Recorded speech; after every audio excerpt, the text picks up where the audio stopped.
What is happening, everybody? James Hancock here. Today we're going to be tackling the career of Richard Linklater, or at least most of it, because in honor of the release of his new movie Hitman this Friday, I'm going to rank every single feature film by Richard Linklater. And let me say in advance, Hitman is wildly entertaining. I caught it last fall at the New York Film Festival, and I'll include a link to my review in the video description below. And if it doesn't come to a theater near you this Friday, it will be dropping on Netflix on June 7th, and I promise you, some people are going to fucking love it, and they're going to want to watch more movies by Linklater after they discover it, so I decided to make this video. So let me say from the word go, I don't follow Linklater obsessively the way I do some of my favorite directors, like I'm wearing a Kubrick t-shirt, and yet I've been watching and enjoying Richard Linklater's movies for over 30 years at this point. I was a junior in high school when Dazed and Confused came out, and it just became one of the most quotable movies for my generation at that time. All right, What are you looking at? Wipe that face off your head, bitch. So much so that it was almost like it became genuinely obnoxious, just how much people were quoting it and rewatching it, etc., and so forth. But then a few years later, when I got to college, I was taking a class on independent movies, and we tackled Slacker. Every thought you have creates its own reality. You know, it's like every choice or decision you make, the thing you choose not to do fractions off and becomes its own reality, you know, and just goes on from there. And speaking of Slacker, if you're interested in 90s independent cinema, Spike, Mike, Slackers, and Dykes by John Pearson, he basically captures that whole period and just how exciting and cool it was to be in the business of looking for and acquiring independent films and helping an audience discover them. But yeah, John Pearson, he really knows. He knows wherever he speaks. But for anybody who's interested in American independent cinema in the 1990s, Slacker was easily one of the most influential movies. It was made for almost nothing, and it sparked and inspired a lot of copycats and inspired a lot of careers. So it was one of the seminal movies for people who wanted to kind of look at independent films as an alternative to Hollywood, as opposed to just like a smaller version of it. Believe it or not, there was a time where independent movies were almost like punk rock, where you would watch independent movies because you were sick to death of Hollywood movies. And then around the late 90s, Hollywood was like, well, why don't we create Paramount Vantage and Fox Searchlight and all these other companies where we basically get into the indie business and kind of co-opt the whole movement. And then subsequently, the independent cinema of the 1990s promptly died. But in the years since I was first exposed to Linklater, I wouldn't say I was rushing out and obsessing over each and every single one of his movies as they came out. Sometimes I would take a pass. Sometimes I'd see the movies and enjoy them. Sometimes I'd see the movies and be disappointed. But he's one of those directors where every couple of movies he'll make one, I'm like, oh my God, Richard Linklater! I keep underrating him or not appreciating just how good he can be when he's firing on all cylinders. And you are about to witness for approximately 61 cents the perfect homemade silencer. That sure is some silencer. And so recently I decided to get up to speed and watch the remaining movies on my to-do list when it comes to his filmography. And I made a few fresh discoveries that just completely knocked me flat. And we'll be getting to that in a sec. But I need to add, when it comes to his movies, I've seen all of his movies at least once, but I've seen a handful of them many times over. But let it be said, it's a little dangerous for me to be ranking his movies because we're relying upon the memories and experiences and impressions of a much younger version of myself, a much younger version who may or may not have been under the influence of mind-altering substances at that time. But we're going to do our best because his best movies I've seen multiple times and have very strong, clear impressions. So listen, here's the deal. This is what we should do. You should get off the train with me here in Vienna and come check out the town. What? Come on, it'll be fun. But what I'm about to say might sound a little strange because admittedly, I don't rank him as one of my favorite directors. However, I think there's a case to be made for Linklater as one of the most authentic, laid back, just kind of quintessential American directors who is still active today. He's one of those guys where he makes directing 23 feature films just seem like no big deal. He's just so laid back, so authentic, so friendly. When you watch him in interviews, like, oh my God, like, how have you made this many movies and been in the movie business this long and remained just a genuinely sweet, sincere person? At some point, you just got to make the decision. It's like, well, no one's going to keep up with me. I'm going to a 12 o'clock show, then I'm going to go to a 3 o'clock show, then 5:30. No one. But it's funny, for someone who's so famous for making movies about slackers over and over and over again, he's the total opposite. He's insanely prolific. And if you look at all of his peers from the late 80s and early 90s, like his peers that were working in micro-budget movies that went on to bigger and better things, he's easily one of the most prolific. I think only Steven Soderbergh from that period probably has him beat for just total all-out productivity and output. But goddamn, Linklater, he's had his hot streaks and he's had his cold streaks, and he's had situations where he does one for the studios and one for himself, and he's had a few periods where he struggled to get a movie off the ground, but he's had other years where he has 2 movies coming out at the same time, and he's showing no signs of slowing down. He's got a film called Nouvelle Vague that's in post-production right now, and he's also busy at work at yet another one of those long-term projects like Boyhood, a movie called Merrily We Roll Along, which is going to tell a story over 20 years in reverse. And I don't know if he's filming it a little bit at a time over 20 years, the way he did with Boyhood over 12 years, but it's another one of those big, giant, ambitious projects that he likes to get involved in. But if you read about his early days, I think it explains a lot about the topics he's attracted to, as well as just his signature style of storytelling, because he was born in Houston, Texas, or Houston, as my old boss used to say. He was from Houston, and he had a thick Texas accent. He would say things like wash instead of wash, and so on and so forth. But Richard Linklater, he grew up to be a pretty goddamn good football player, as well as a really good baseball player. And baseball, it comes up over and over and over again in his movies, and he ended up getting a full-ride scholarship when he attended Sam Houston State University. But then he became a movie freak. He was working on this offshore oil rig down in Texas, and apparently one of his coworkers, every single night, just to kind of kill the boredom, he would screen movies for the crew on the rig. And Linklater, he just got bitten by the bug. I mean, he got back to land, he started going to revival houses and just obsessively studying film history, which led to his interest in Robert Bresson, Yasuhiro Ozu, Rainer Werner Fassbinder, Eric Romer, Francois Truffaut, Joseph von Sternberg, and Carl Theodor Dreyer. And I approve of all of the above. And I would say of all those filmmakers, maybe Eric Romer's or Romer, I never quite know with the French pronunciation, but maybe his career most closely resembles that of Richard Linklater, especially when it comes to longevity and creating basically pretty good movies for years and years and years, and every once in a while making a really good one. But it did not take long for his obsession with movies to be converted into wanting to become a full-blown filmmaker. So he sank $3,000 of his own money into his first experimental feature, which we'll get to in a sec, but the title is, I always forget, It's Impossible to Learn to Plow by Reading Books from 1988. But then a few years later, he sank $23,000 into Slacker, and that just became an indie phenomenon, and his career was launched. But when I think of Richard Linklater, I think of him as like the quintessential Gen X director, or at least the director who best articulated kind of the suburban malaise of the 1990s. But he's actually technically not a Gen Xer. He was born in 1960, meaning he's one of the last of the boomers, as opposed to being one of the first of the Gen Xers. He just seemed to have his finger on the pulse of the generation of all the people that were born in the mid-60s to the early 80s. I was born in 1976. And in the 1990s, Richard Linklater he basically was the voice of an entire generation of suburban kids who grew up, in like the southern part of the country. But in the years since, what's impressed me most about him is his flexibility and his versatility, because he will switch from commercial fare for the studios to doing intensely experimental personal movies to documentaries to remakes and then back again, all while making it seem totally effortless. And along the way, he's consistently gotten the best performances imaginable from a lot of actors, like Matthew McConaughey. He's gotten a lot of great performances out of him. Or Jack Black. Jack Black's definitely done his best movies for Linklater. And now Glenn Powell, who's worked with Linklater 3 times, including co-writing the script to Hitman, and I expect they will continue to work together in the years to come. We accidentally built the lunar module.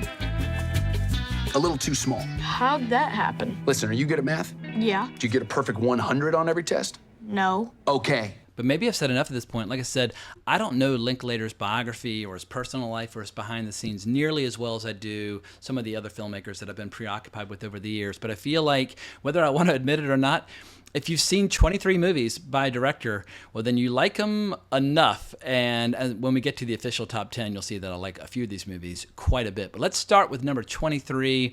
And this is kind of a softball, but I'm going to start with It's Impossible to Learn to Plow by Reading Books from 1988, which is kind of hard to watch unless you're just so fascinated by Slacker, where you're like, I need to know who he was before he made Slacker, just so you can kind of see, like he went from his white belt to his yellow belt to his green belt, etc. and so forth. You don't get to Slacker unless you first make It's Impossible to Learn to Plow by Reading Books. But it's let's just say, a leisurely paced movie. And early on, Linklater was famous for having very few cuts in his movies, especially in Slacker, where he would just turn on his camera and let it roll. So much so you're like, are we just watching some strange experimental movie that someone happened to capture like while he was just like screwing around or slacking off? But if you like some of the songs that he likes and if you like some of the movies that he likes, I do think it's worth a look just so you can kind of see how he's sprinkling in some of his influences into this.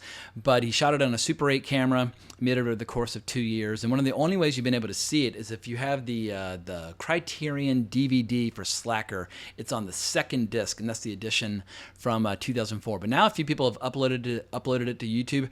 I don't know how long it will stay there. But if you are a Richard Linklater completionist, at some point you're going to have to check it out just so you know where his career started. But moving on to my number 22, this is a movie that I saw in the theater in 1998. I barely remember, but all I remember is not liking it at that time. Once again, we're talking about the memories of somebody who was 22 years old, but the Newton Boys, all I remember is just being really disappointed.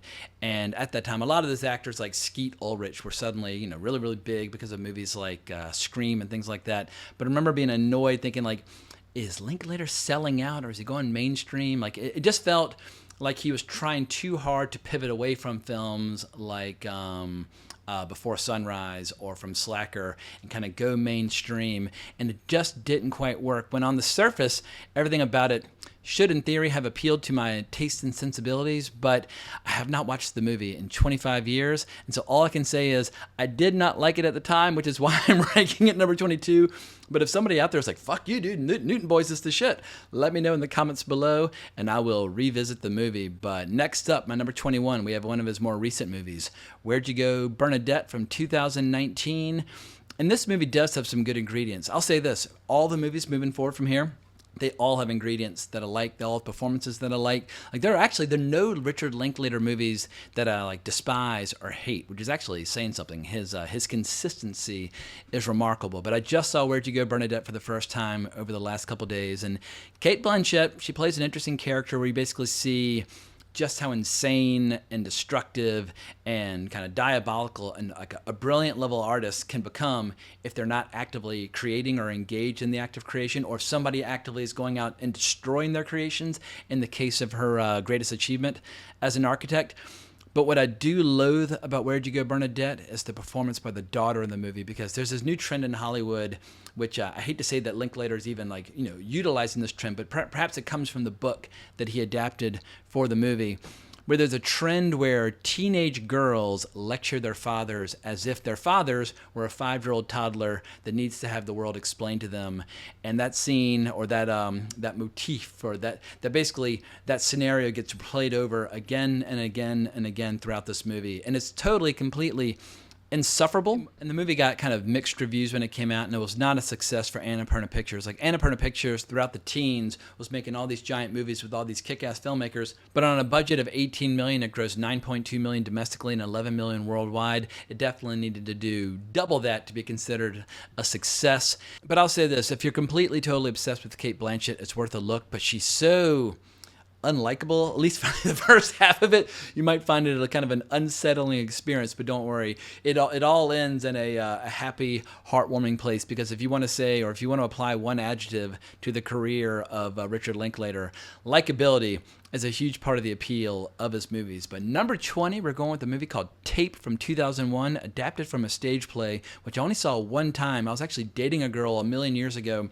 who was going to be in a stage version of the play, and she wanted to see the movie just out of curiosity. The movie was written by the same guy who wrote the play, Steven Belber, and it stars Ethan Hawke, Robert Sean Leonard, and Uma Thurman. And to call it stagey, I mean, it's like obvious. It's based on a play, so it's going to feel stagey, and it's all set in one room, this kind of cheap hotel room where three friends are kind of reminiscing about or not, I shouldn't say reminiscing, but they're basically exploring and going over something horrible that happened between them, but not all is as it seems, and all these actors or all these characters are at different stages in their lives, and you can see them kind of working out their inner demons. But I don't want to give away why the movie is called Tape or what the conclusion is, but if you were fascinated by the relationship of Ethan Hawke and Uma Thurman before it went busto only a few years later, this might have been the last time that they worked together before they started having marital problems. So I think it's interesting for people who want to see like how challenging it is adapting a play to a movie and trying to make it feel cinematic. But I think Linklater did a very solid job. It's just not one of my favorite Linklater movies. Nor is my number 19, Suburbia from 1996. And that should not be confused with Suburbia by Penelope Spheris from 1983, which I think is a superior movie, but is unrelated to Suburbia, where the only kind of distinguishing feature in the title is the capital U in the middle of Linklater's movie. But this is one of his movies where he's exploring, as I mentioned before, that kind of suburban malaise or suburban angst of people who basically just stand around, drinking beer, hanging up by a convenience store, wondering what they're going to do with their lives. And one of their friends, who has become this basically giant rock star, comes back to spend the evening with them, and a lot of bad blood starts bubbling to the surface. And it's a weird thing where I should love this movie because I was 20 when it came out, and it's basically tackling people precisely that age or perhaps a little younger. But there are times where it just feels a little pretentious. Yo, you're getting me all upset here. But I feel like by 1996, Linklater was 36. He was a little bit too old and a little bit too successful for another movie about slackers. And only a few years prior, Kevin Smith had made his movie Clerks. And obviously Clerks is very different in tone from Suburbia, but it was impossible not to make the comparisons between the two because they both deal with a goddamn convenience store where people are hanging out all day talking about nonsense. And I think if you look at the first three big successes by Linklater, which was Slacker, Dazed and Confused, and Before Sunrise, Suburbia feels like a giant step backwards, where it's almost like he's retreating to safe territory. And I feel like this is a movie that should have been made by like Jim Jarmusch in the early 80s, but it does have its moments. I think if you love indie movies from the 1990s, there's plenty about this to be enjoyed. But there are times where it just takes itself so seriously, where tonally it starts going into some very strange kind of controversial territory that seems to clash with some of the more lighthearted ingredients, but your mileage may vary. I much prefer Slacker over Suburbia, but if you love Linklater, sooner or later, you're going to have to see Suburbia. But next up, we have yet another Linklater movie, which I caught at the New York Film Festival. We have Last Flag Flying from 2017, starring Bryan Cranston, Lawrence Fishburne, and Steve Carell. I believe Lawrence Fishburne and Richard Linklater were there for the screening. Maybe Cranston was there as well, but definitely Lawrence Fishburne, because I remember he came out in this kind of very elaborate suit that kind of flowed as he moved. And I was like, all right, goddamn, dude, like that's a pretty outrageous outfit. But he was making it work. But I actually do like this movie. This is an unofficial spiritual sequel to a movie called The Last Detail that Hal Ashby did in the early 70s, where Richard Linklater worked with the author of the Last Detail, and it's basically an updating or where are they now scenario where they take the characters from that movie and they unleash them in New York and just see what happens. And I think it's a great showcase for all the actors involved, especially Bryan Cranston, who steals the show with each and every single scene in which he appears, which is most of the scenes of the movie, but he is fucking hilarious throughout the movie. But the movie is also just intensely sad. It's a very patriotic movie, and anytime you're dealing with dead soldiers and Vietnam vets, and looking back on their lives and examining the lives of their children, one of whom has just been killed in the Iraq War. But it's a powerful movie. It's an emotional movie, but Last Detail is better. But that's another topic for another day, if and when I ever do a video about the career of Hal Ashby. But for my number 17, we have what might be the most unusual movie on this list, Fast Food Nation from 2006. And I eat a lot of cheeseburgers, and I've eaten, I don't know how many thousands of cheeseburgers from fast food restaurants around the country, but it's a lot. But if you are an enthusiast for eating cheeseburgers, this movie will make you think twice about what you're putting into your body, because there is some disgusting stuff in here where they basically realize that there is fecal matter in the burgers that they are serving, and it's because the assembly line where like the meat is being forgive the expression, but they're like ripping the guts out and separating it from the meat. They're running the line too fast, and so oftentimes like the colon and the intestines are ripping open, releasing all this grotesque bacteria all over the meat. And then in the best scene of the movie by far, Bruce Willis shows up. Listen, there is cow shit in our meat because we're running the line too fast. Just cook it. That's all you need to do. And he's basically just describing to Greg Kinnear, if you cook the meat, it's totally fine. If you just cook the meat, and I was just like, that's so gross. Like, just because you've cooked it doesn't mean there's not still shit on the burgers. But if you want to basically know how the sausage is made, Fast Food Nation will conceal no secrets from you. So it actually is a pretty good movie. It's just not one of my favorite Linklater movies, but well worth hunting down. And number 16, we have a movie where in theory I should be the world's #1 fan, but I skipped it at the time because the topic is it's too close to me and I just go a little psycho, but we're talking about Me and Orson Welles from 2008. And you might think, oh, if you're a fan of Orson Welles, of course you're going to go see each and every single movie about Orson Welles, but I'm too close to the material in the sense that I've read too many books, seen too many documentaries, watched the movies too many times. I've spent so much time obsessing over the ups and downs of his career. I find his life to be the most fascinating of any filmmaker who's ever lived. But when I see an actor portraying him, I'm like, my immediate kind of gut reaction is just to recoil in horror and go running for the hills, because like when I saw Cradle Will Rock in the theater, I remember the moment somebody showed up and started impersonating Orson Welles, I was like, all right, we're done here, and I left the theater.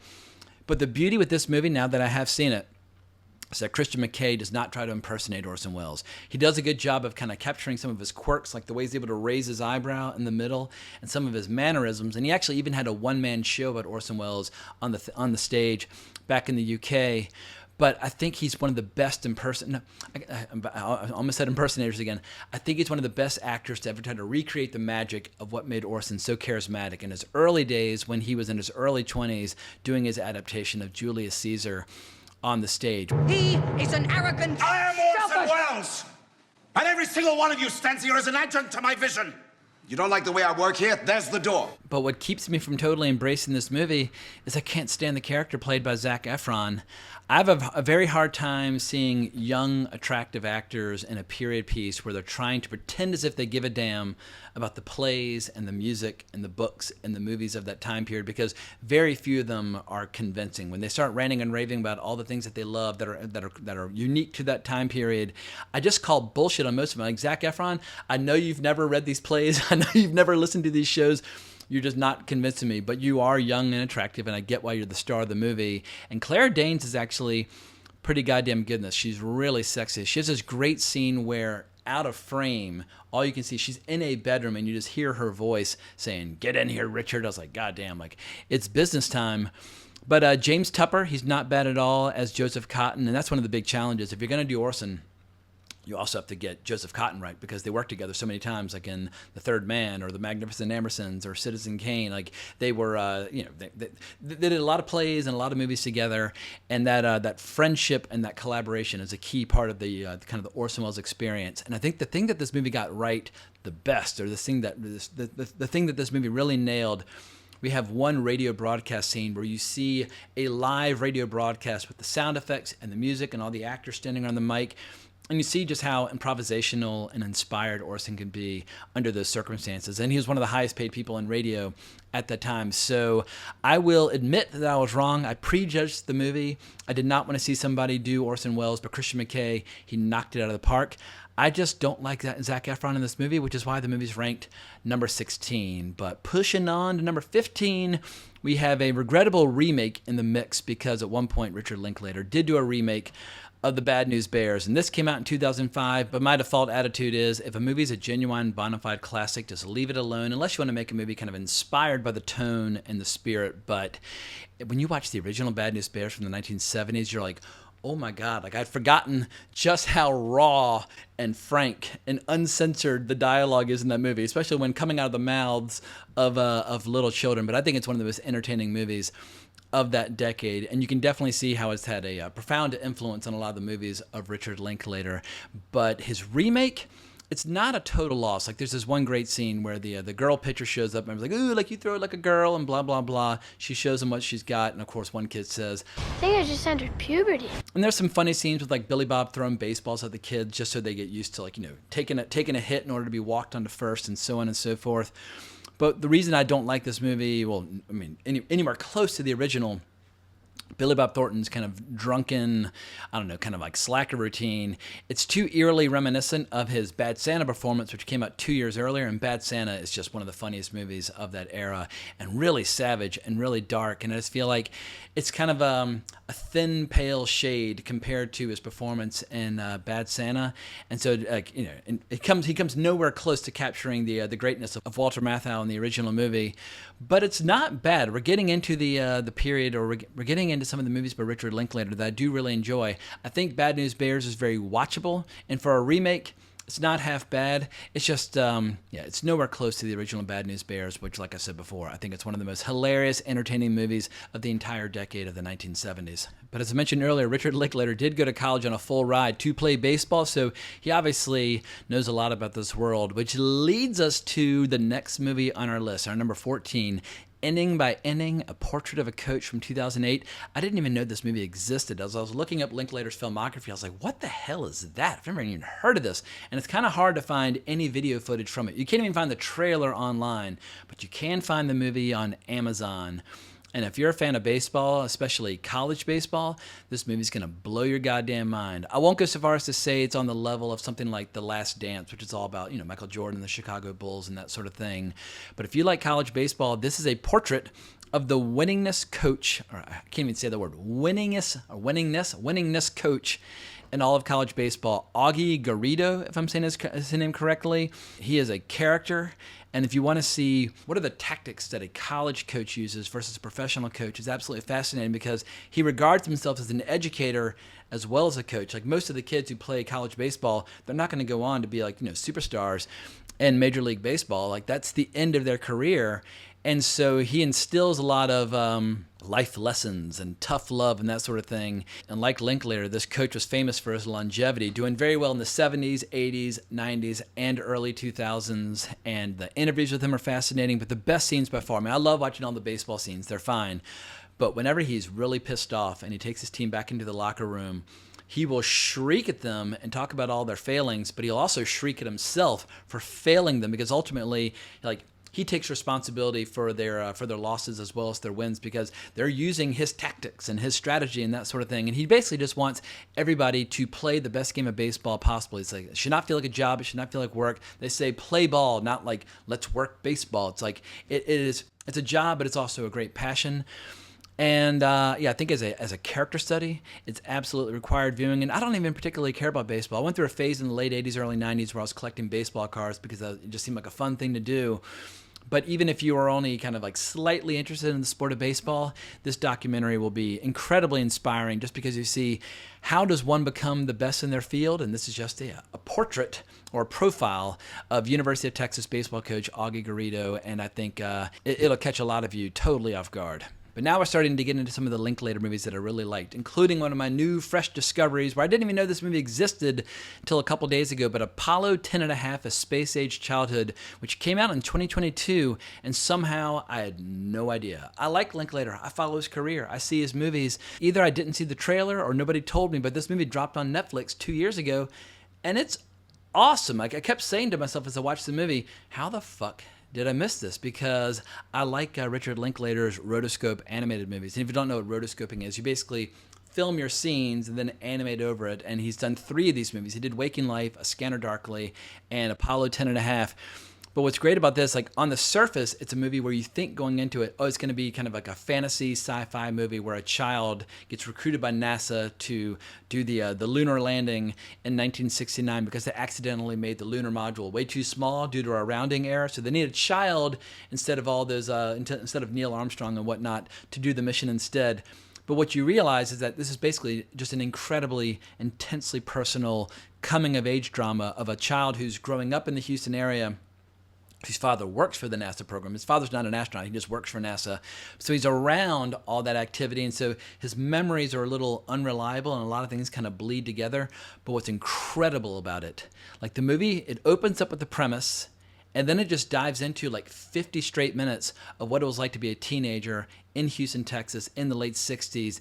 And it's some of the best like autobiographical personal filmmaking that I've seen in years. And while I wasn't alive in the late 60s, what it reminded me of a little bit was some of my memories from the late 70s and early 80s. You'll be amazed that anybody survived their childhood because you had a lot of unsupervised playtime, which is a very healthy thing for kids. But if you have a lot of unsupervised playtime, some of those kids, they're not coming back, or they're going to lose an eye, or they're going to have physical and emotional scars from the experience.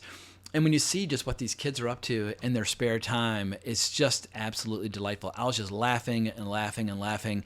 And there's this one great scene where, once again, all roads lead back to baseball when it comes to Richard Linklater.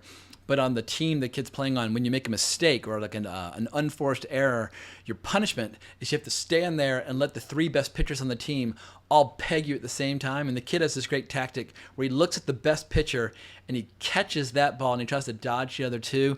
But there's just a lot of that kind of tough love, late 60s childhood upbringing. And Jack Black does the voiceover. Jack Black, he doesn't kind of like force his personality onto the movie. If anything, you can tell he's almost trying to disguise the fact that it's Jack Black doing the voiceover, but he does an incredible job.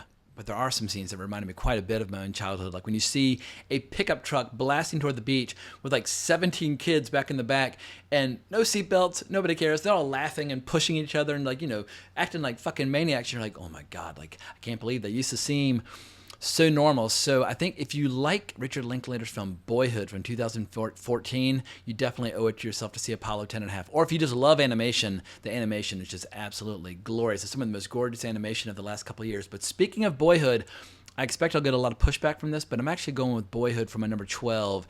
And it's not because I wasn't blown away by the movie when I saw it. I saw it in the theater when it first came out. I was like, Jesus. I was so blown away by just the achievement where for 12 years, Linklater would shoot for a couple weeks, and then he'd wrap it up, send everybody home. Then the next year, he'd get everybody back together, he'd shoot a little more. But you see in real time the lead actor aging. Well, actually, obviously, all the actors aging over 12 years.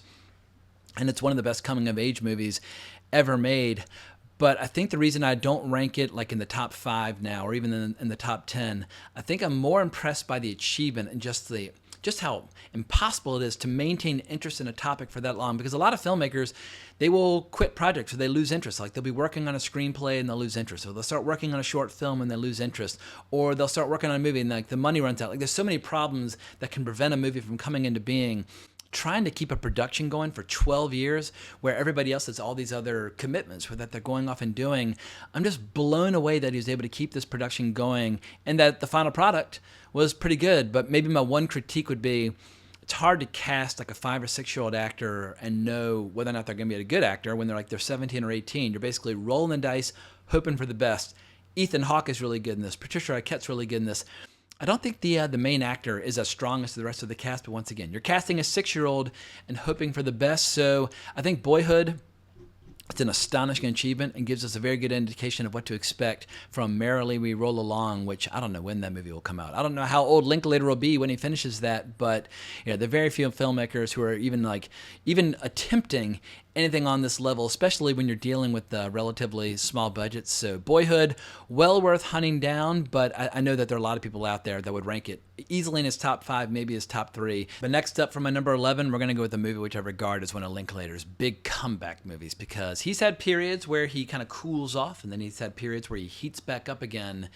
And in the late 90s, it would have been easy to write off Linklater as one of those kind of flash-in-the-pan directors where he came roaring out of the gate with 3 iconic movies, but then he started to fade with SubUrbia and the Newton Boys. But then in 2001, he gave us Waking Life, and this just knocked a lot of us sideways. I can remember going to the New Art Theater in LA, and I started seeing the trailers for it because the New Art Theater, if you don't know LA, it's like this art house theater, and right next to it at the time, there's this cool little DVD store, VHS store called Cinephile, where they organized the entire store by the last name of the director, which immediately made it appealing. So you go see a cool, indie flick or foreign film or whatever at the New Art, and then you go next door and you would rent a few flicks and take them home. But I remember seeing the trailer for Waking Life. I was like, holy shitballs, because digital filmmaking was still pretty new. And a lot of digital movies looked pretty crummy around 2001. But doing a movie or shooting a movie digitally and then rotoscoping over it and animating over it with all these wildly different styles, I had never seen anything quite like it. My only complaint about Waking Life is that the trailer is so good. It kind of overpromises the experience you're going to have, where between the music that's being used and the scenes they're showing, it's awesome. And it's Slacker 2.0. He made it 10 years after Slacker. Has a very similar format, very similar vibe, where you're basically just kind of drifting through the lives of these characters. The only big difference between Waking Life and Slacker has no central character. It's like, oh, we're going to follow you. Oh, we're going to follow you. Oh, who's that person? We're going to follow him for a while. Waking Life does more or less have a protagonist. But a lot of the scenes where you have people talking about cinema or talking about reality or talking about whatever the case might be are very reminiscent of Slacker, and the animation is just fucking astonishing. So I think There are a lot of reasons to hunt this down, but at that time in 2001, there had not yet been a reunion between Julie Delpy and Ethan Hawke from Before Sunrise. They obviously did 3 movies, but there is a scene where the two of them are lying in bed. I like that. It's like there's this whole telepathic thing going on that we're all a part of, whether we're conscious of it or not. But then there'll be other scenes, like with Stephen Prince, retelling his famous gas station story from the Stephen Prince movie that he did with Scorsese back in the 1970s. And so I think Waking Life is well worth hunting down. It's really good animation. It's just not quite as good as my number 10, A Scanner Darkly from 2006, which I think is Richard Linklater's best animated movie so far. Now, we've seen a lot of filmmakers tackle the work of Philip K. Dick over the years, and Philip K. Dick is one of our great science fiction writers of the 20th century. But I remember seeing the trailer for A Scanner Darkly. I was like, woo, this is going to be intense. It's going to be different because it's all about drug culture and a lot of the drug experiences that Philip K. Dick had. And this is pre-Marvel Robert Downey Jr., and it's one of the last great Robert Downey Jr. performances before he became kind of this giant mega superstar. Now, of course, I love him as Tony Stark like anybody else, and I thought he was good in Oppenheimer. But prior to his kind of career resurrection in the Marvel movies, he was this really dynamic, almost kind of dangerous actor in a lot of ways. He was still wrestling with all of his substance abuse demons. This is a world getting progressively worse. Can we not agree on that? What's on dessert menu? So to see him in a substance abuse movie is pretty special, but it's also just hilarious. Like he and Keanu Reeves and Woody Harrelson, they all sit around having these paranoid conversations that the movie just zigzags into so many strange, unusual places. And if you've ever had a period in your life where you and your friends are taking a lot of drugs and kind of confused by reality as you know it, you're going to be delighted by A Scanner Darkly. But I feel like this is where Linklater really perfected his rotoscoping approach to doing animation, where it's like you could have just as easily done this movie in live action and it would have looked great. He just chose to do it as animation, which allows him to do things like showing somebody feeling like they have bugs crawling all over them. Like that would be a huge pain in the ass to do with live action, but in animation, it's the easiest thing in the world. And it must be said, at least at the time it came out, this is the highest grossing digitally rotoscoped animated movie ever, grossing only $7.6 million.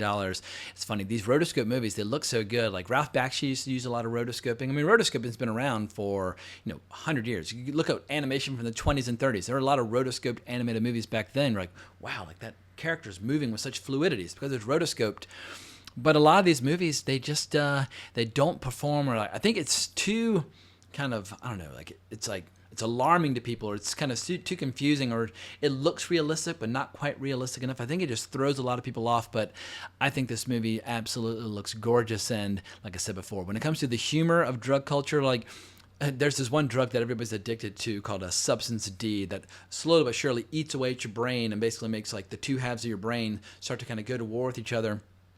But anytime somebody's asked in the movie how much substance D they're doing, they say, or how many pills they're taking per day, they'll say, oh, not that many. And it just becomes this great recurring gag where whichever character is being asked that question, oh, not that many. And yeah, this is a very insightful movie about the dark side of drug culture with a lot of weird gallows humor, and I strongly recommend it. But let's move on to my number 9 from 2003, School of Rock, starring Jack Black. Now, if you're not a fan of Jack Black, I totally get it. He's definitely been in some stinkers over the years, but I think Richard Linklater is one of the best directors for bringing out Jack Black's best qualities. And the reason I went back and watched this, because I recently saw Bernie for the first time from 2011, and I loved Bernie so much, I was like, shit, well, I need to see the other Jack Black, Richard Linklater movies. And School of Rock, I mean, on the surface, the reason I didn't see it 20 years ago when it came out, I didn't want to see a movie about like yet another one of those movies of a guy who's kind of a slacker and a loser who finds his purpose by going back to school and like basically masquerading as a substitute teacher, teaching a bunch of kids rock and roll, and finding his true purpose in life. But the movie surprised me, like the way that Jack Black discusses rock and roll in this movie. It's a similar level of obsession that I would imagine Richard Linklater has for film history and all of those weird late 50s, early 60s art house directors from Europe and Japan that he likes so much. And if you are an enthusiast for rock and roll of any era, well, you're going to find something in School of Rock that you enjoy, because it takes the music really seriously, and watching how he identifies which members of the class might be good at guitar versus drums versus singing, how he slowly but surely puts together a band called School of Rock that they can wail, they can rock. Yes.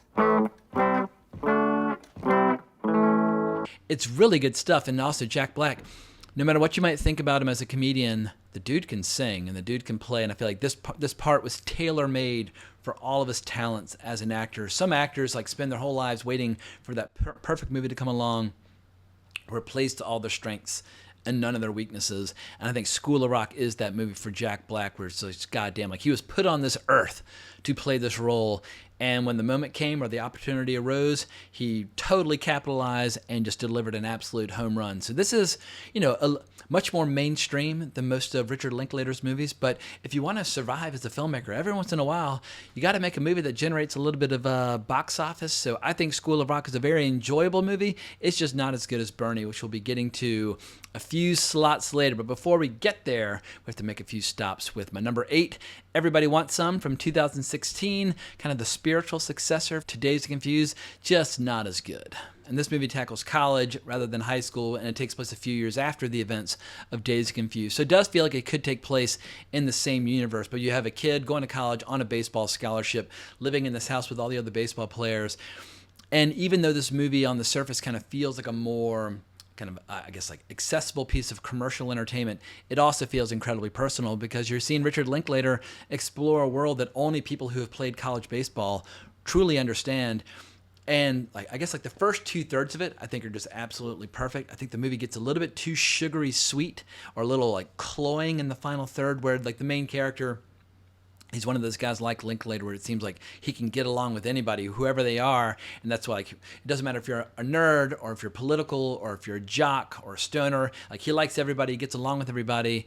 But the best parts of the movie by far are watching these baseball players grooming and primping before they go out. And Glenn Powell, who's a much younger man but just getting started at this point, he's hilarious. Seeing how when they go to the clubs, his whole shtick for picking up girls is he's always trying to talk about how he's a grower, not a shower, and how he's got a really small penis, but he does a really good job of performing when the moment arises. But he'll sit around with surrounded by 10 or 12 girls deep who are all hanging out, having a conversation, laughing about his penis, and that is his icebreaker. But you also have just the ritualistic hazing as well as the rivalries within the house. And maybe the best scene of the movie by far is when the actor who went on to play Superman in that TV show. Hang on one sec. This is going to be very fun, Nevy. Come on, Mr. Axe. Strong man. Anytime. It's Tyler Hoechlin, if I'm saying his last name correctly. I strongly doubt I'm getting his last name correct. But anyway, very handsome guy. Played Superman on TV in that TV show, Superman and Lois. But here, he's just the ultimate alpha male. He's the captain of the team. And he's betting whether or not he can chop a baseball in half with an axe. An axe for chopping wood. And so you have to be able to see the ball really clearly to hit it dead center so it doesn't just bounce off the axe. But that scene is absolutely incredible. Yeah, the movie, it just makes me laugh because it's authentic. So many people are trying to make movies these days that feel inauthentic, where they want the characters to speak in a way that is not real, which is not the reality we know. And it's one of the most frustrating trends in film and in television, where you have filmmakers trying to sell you on a reality that you know not to be true. Whereas when you watch Everybody Wants Some, you're even if they're acting like animals, this world feels real. It feels authentic. It feels like a world that could exist.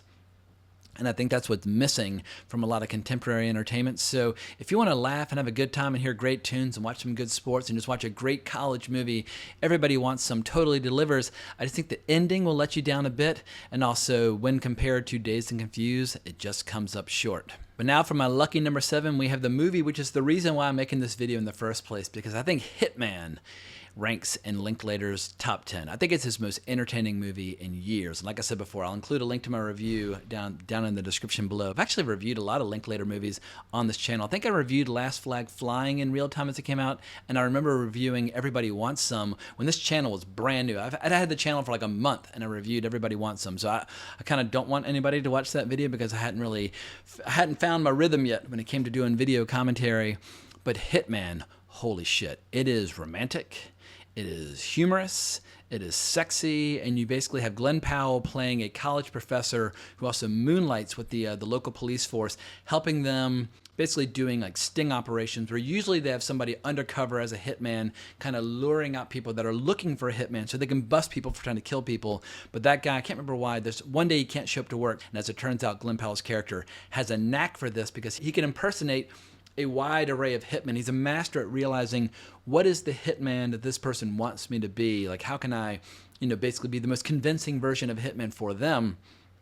But then he gets romantically involved with the actress. Hang on, she is just fucking incredible on this. Adria Arjona, if I'm saying her name correctly. There are going to be a lot of people that fall in love with her after they see this movie and they're like, oh my goodness. And I can't remember the last time I've seen two actors have this much sexual chemistry where just like steam is rising off of each and every single scene. You're like, do we need like the camera, like the crew to kind of look the other way for a second while y'all just get this out of your system? But they're delightful in this. And Hollywood in the 1930s and 1940s, it really excelled at finding certain actors like Katharine Hepburn and Spencer Tracy, or Katharine Hepburn and Cary Grant, where they would just pair them in movies over and over and over again. I would be totally fine with Glenn Powell and Adria Arjona being reunited in like 6 romantic comedies. I feel like they just have that much chemistry. But Hitman, it's going to make a lot of people laugh. And due to the fact that it's on Netflix, I think there's a very good chance that millions upon millions of people are going to see it. It might be Richard Linklater's most widely watched movie, because if people give it a chance and realize just how entertaining it is, I think it might give Richard Linklater like a third, fourth lease on life. He's already had so many great kind of career rebounds. Hitman might be his strongest rebound of his career, and I think it's one of the most entertaining movies that he's ever made. Highly recommend it. But with all that out of the way, let's push on to a movie which I just saw for the first time and absolutely fell in love with, Bernie from 2011. I was sinking deep in sin, off from the peaceful shore. Now, Bernie's loosely based on a true story, but if you want to talk about authenticity in Linklater's movies, only somebody who's from Texas can make a movie that feels authentically Texan in its tone and its style. And this is East Texas, where they describe in the movie how it's where the South begins. This is where the South begins. This is life behind the pine curtain. And truth be known, it's a good place. But most Hollywood movies that deal with any Southern characters whatsoever, like you'll have like Robert De Niro in a movie like, hell, I can't even remember the name of the Scorsese movie. What was the Killers of the Flower Moon? Where every time he spoke, you're like, ugh, dude, like don't do the accent. It's just not convincing at all. But then Jesse Plemons would speak, you're like, oh, he's from Dallas, Texas. He knows how to do an accent. He knows how to do this. The character actors that are used in Bernie that kind of are telling the story about what went down with this guy. Basically, I don't know how much to give away. I'm not going to give any of it away, but there are a lot of people who are explaining how something controversial occurred during this murder trial that unfolds involving the character of Bernie, played by Jack Black. And hearing their commentary about the people involved and the shit talking they do. I mean, give me a break. What is a woman her age wanting to do showing her boobs? Seriously. Disgusting. But when you hear these people expressing their contempt in a humorous way for their neighbors and whatnot, it will make you laugh and laugh hard. But Jack Black, goddamn, this is another incredible performance by him. And while the part might not be tailor-made from the same way that School of Rock was, it's some pretty brilliant acting work. He basically plays a mortician that comes to a small town, and he's great at singing, and he's great at like setting the tone in the funeral home, and he's great at building a rapport or relationship with all these widows. Like, he's not really interested in women his own age, but he loves hanging out with little old ladies and taking them to see shows or going shopping and all that kind of stuff. And he rapidly becomes the most popular guy in town.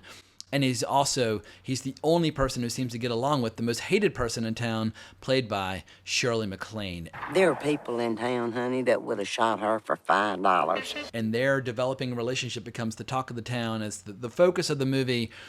But I'm going to say something which maybe I'm only saying it because I just recently discovered it for the first time and it's very fresh. I think it's one of the best movies of that decade, from 2011 through 2020. There are not a lot of movies that made me laugh this goddamn hard, that that I find this interesting. And as soon as I finished watching it a couple of days ago, I was like, fuck it, we're watching it again. And I immediately started the movie over again. And immediately after watching it for the first time, I immediately went to my notes for Linklater, and I put it at number 1. And I got a little over my skis, and I got a little overexcited because the movie was just, it was that surprising. And after I revisited it, I tapped the brakes and I scaled back a little bit. But I do think it's one of the best movies that Linklater ever made. And if you've never seen it, you can thank me later, but hunt down Bernie. You will fucking love it. All right, for the next 3 movies, we're going to kind of cheat with the format, but I'm going to lump Before Sunrise, Before Sunset, and Before Midnight all together, because I think you do have to take all 3 movies as a whole. And if I were to kind of break them apart and scatter them throughout the rankings, Before Sunrise would be ranked the best. That's the one from 1995. Before Sunset, I like almost as much. It's really goddamn good, from 2004. And Before Midnight, I feel like it's starting to run out of gas, but there might be some people who say, no, that's the most honest, kind of authentic portrayal of a relationship after all the years of, basically, how can I say this? The first movie is about them falling in love, and then they separate. And then the next movie is about them reconnecting unexpectedly 9 years later and, falling really in love. And then the third movie is after they've had, years of marriage and kids and so on and so forth. And, maybe some of the bloom from the rose has been lost. But it's an astonishing achievement. And it's so amazing how Richard Linklater keeps coming back to these kinds of projects, whether it's the Before trilogy or Boyhood or Merrily We Roll Along. He really loves just examining the lives of characters over many years. And Linklater, for whatever reason, he just loves making these kind of ambitious projects. But Before Sunrise, I feel like it's one of the best movies ever made about that youthful idealism of somebody who's obsessed with books and life and love and so on and so forth, traveling to Europe, having amazing experiences, and falling in love with a really, really sexy French girl. And it's one of the most romantic movies of the 1990s. I feel like the 90s are known for a lot of kind of cynicism and laziness and slacker mentality and apathy, and I embrace all those qualities. I grew up in the 1990s. I love the 1990s, but every once in a while a movie would come along with a lot of optimism and make you, just give you a lot of positive vibrations, and Before Sunrise is one of those movies. I think every young cinephile from like age 18 to 25, they're very vulnerable to falling prey to the allure and the temptation of falling in love with Before Sunrise. And I know a lot of people regard it as Richard Linklater's best movie he's ever made. I won't push back on that. I think it's fucking incredible. It's definitely one of my favorite movies that he's made. I just don't rank it quite as highly as Slacker and Dazed and Confused. And those are the cheap, obvious answers for my number 2 and my number 1. But those movies, they came along at the precise, perfect time in terms of making a huge impression on me, a huge impact on me, and being very influential. So for my number 2, we're going with Slacker from 1990, which, as I said before, it's one of the key indie movies. Anytime an independent movie comes along, it's made for $23,000, playing at midnight screenings, that starts inspiring people to pick up cameras themselves and become filmmakers. Like Kevin Smith has said many times, he saw that movie, he's like, wait a second, you can make movies like that? It can just be like people hanging out in Austin, Texas and just talking about nonsense, and the camera can just go wherever you want. Like, it had never even occurred to him that you could have that much freedom and that much flexibility in your storytelling. And so inevitably he went on to max out a bunch of credit cards, and he made Clerks. And if you hate the filmmaker that Kevin Smith went on to become, I totally get it, because I hate a lot of his later movies as well. But when Kevin Smith made Clerks, it was a big deal at that time, and it's one of those movies that really just kind of captured the independent spirit of the 1990s. But I think Slacker is the much better movie. But this movie was shot in 1989 with a little 16mm Arriflex camera. It was shot around Austin with just, random people. And here's an interesting stat. The average movie at that time had between 500 and 1,000 cuts, like individual edits throughout. This movie only has 163, and almost all those cuts come like in the last 5 minutes of the movie. Like, it takes a lot of courage and a lot of confidence for a filmmaker to just, let the camera roll and just let it go and go and go and go, and just trusting in the movements and the actors and the performances, especially when a lot of these actors are not actors. They are non-actors, but they are incredibly believable and authentic, and nobody more authentic than Teresa Taylor, who's the drummer from Butthole Surfers and her famous Pap Smear Madonna scene. I don't know if you can see it now. I freaked out when it came in the mail. It had 2 pubic hairs in it, and I showed it to this asshole, and he stole one of them. But if you look real close, you can see it's still in there. It's about as black as they come. Where I think, if not for that scene, I don't know if this movie would have gone on to become a midnight movie phenomenon, but it did go on to become a midnight movie phenomenon. But that is just one of many great scenes scattered throughout the movie. And what's impressive to me is that it feels like a story being told by an incredibly experienced, confident filmmaker, where they don't need, like a really solid central storyline or a really solid plot to kind of anchor the movie. There is no plot. There is no central storyline. It's one of those things like, I've never read James Joyce's Ulysses, but my understanding is that Ulysses also has that ability to kind of, we're following this character, now we're following this character, and we're going to forget about everything that came before. And some directors, as they get later in their get a little older, will make a movie like this. Like Federico Fellini made a movie called Roma in the early 70s, where it's just like a day in the life of Rome, where you just have like different kind of episodic adventures scattered throughout, but nothing really tying them fully together. But Federico Fellini at that point had made a lot of his best movies. It's just incredible to me that Richard Linklater, at age like 29, could shoot this and make it so fucking effective. It's so rewatchable. You can revisit it every couple of years and be blown away by it all over again. Yourself? Oh, yeah. You know me. I've been keeping up with my JFK assassination theories, you know. Oh, really? And I think it belongs in the Independent Cinema Hall of Fame alongside movies like Stranger Than Paradise by Jim Jarmusch, or Jim Jarmusch, as some people say, or a movie like She's Gotta Have It by Spike Lee, where he basically was selling tube socks to raise money for his early movies, and he made that incredible debut feature in black and white. Or Sex, Lies, and Videotape by Steven Soderbergh, or Blood Simple by the Coen brothers. Like in the 80s and 90s, suddenly you could tell there are people out there who they did not want to do the kind of like the mainstream Hollywood movies of the 1980s. They wanted to have counter programming, and I think if movies are ever going to survive, they're going to need like yet another indie craze that provides an alternative to mainstream Hollywood. And you might even, depending on your point of view, some people might even go so far as to say, is right now we're already seeing it. It's just in a different landscape. Like on YouTube, you've got so many entertainers and so much user-generated content that's increasingly polished, increasingly professional, increasingly addictive and entertaining, where people are like, you know what? I don't need to go see movies because I can just watch YouTube all goddamn day and interact with the creators and have a great time.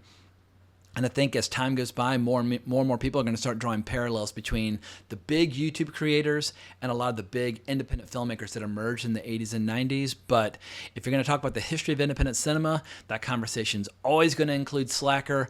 But let's now talk about my number one, which is an obvious one because it is the Linklater movie that I've seen more times than any other by a very healthy margin. No other movie comes close, but Dazed and Confused from 1993. And let me begin by admitting that I initially pushed back on this movie because I missed it when it first came out, and then the people who loved it, they loved it so intensely and so obnoxiously, I wanted nothing to do with Dazed and Confused. And when I started hearing everybody that I know quoting the movie over and over and over again.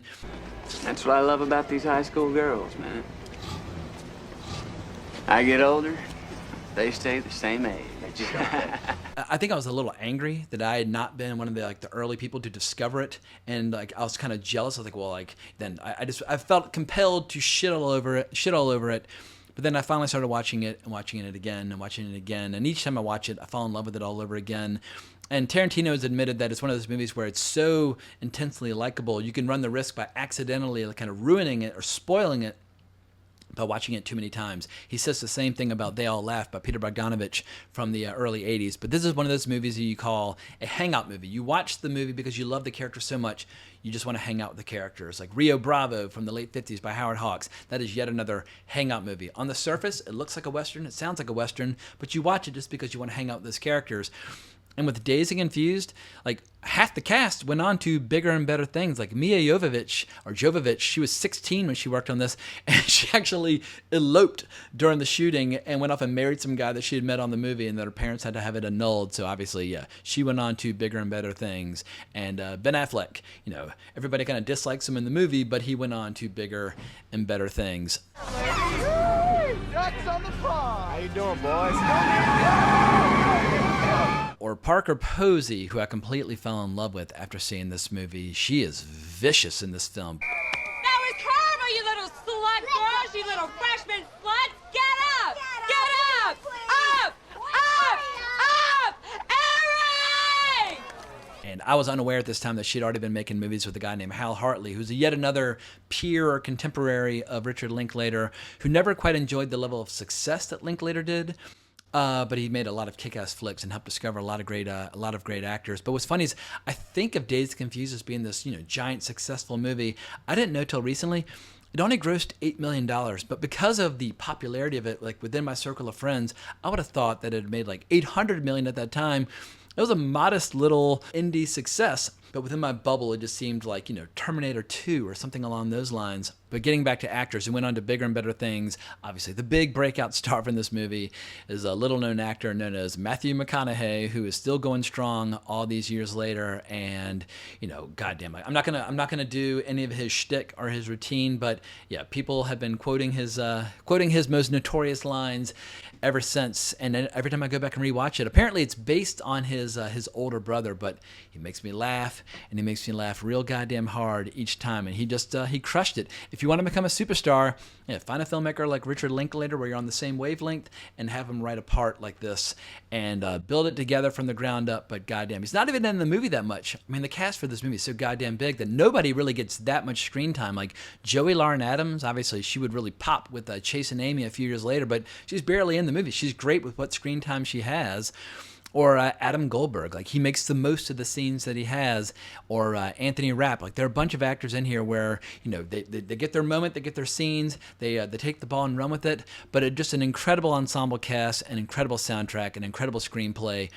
And there are not a lot of movies that come along where they feel like a movie that perfectly captures like the tone or the spirit of a generation, like a movie like American Graffiti in the early 70s. I feel like it's one of those movies that kind of captures like the flavor of the youth of the early 70s, even if it's a movie about the 50s. The same way this movie captures the flavor of the slacker generation of the 1990s, even though it takes place in the late 70s. But what do I mean by the slacker generation?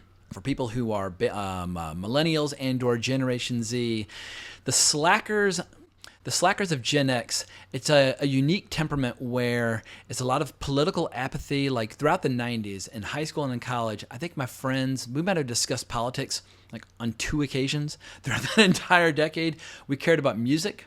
We cared about movies. We cared about going to parties. We cared about going to concerts. We cared about having our first sexual experiences. Like we were completely, totally narcissistic, obsessed with ourselves, obsessed with our own generation, and we would avoid responsibility or commitment of any kind. That's probably the best way to describe the slacker mentality.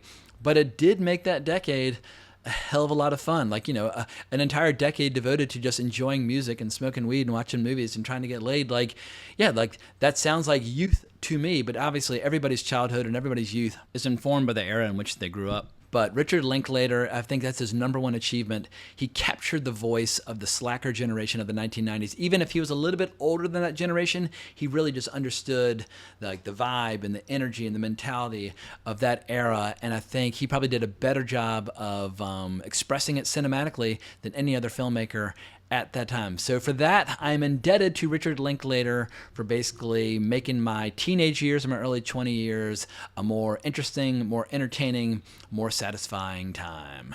But I think I'm starting to run out of things to say about Richard Linklater. I hope that Hitman will get discovered. I hope it'll get embraced, and I hope it'll lead to more people wanting to watch Richard Linklater's best movies. And there are a lot of people, I'm sure, in their late teens, early 20s who have no idea who Richard Linklater is, and they're going to see Hitman like, whoa, like where did that come from? Like, yeah, well, he's been doing this for 30 years very consistently, and so hopefully this list will be of use to younger film goers, or if you've been watching his movies off and on kind of sporadically over the last 30 years, but you have a few blind spots like I did. Like before getting ready for this video, I'd never seen Bernie, I'd never seen School of Rock, I'd never seen Apollo 10.5. I'd never seen Inning by Inning. Like, these are really good, really entertaining movies. So dust off some old Richard Linklater movies if you have not watched his movies in a while. And I think no matter who you are, what your tastes and preferences might be, you're going to find some interesting surprises scattered throughout. So thank you so much for sticking with me. I can tell my voice is starting to fail. It's time to wrap this sucker up. Please consider liking the video, subscribing to the channel, hitting that notification bell. But more importantly, as always, onwards and upwards.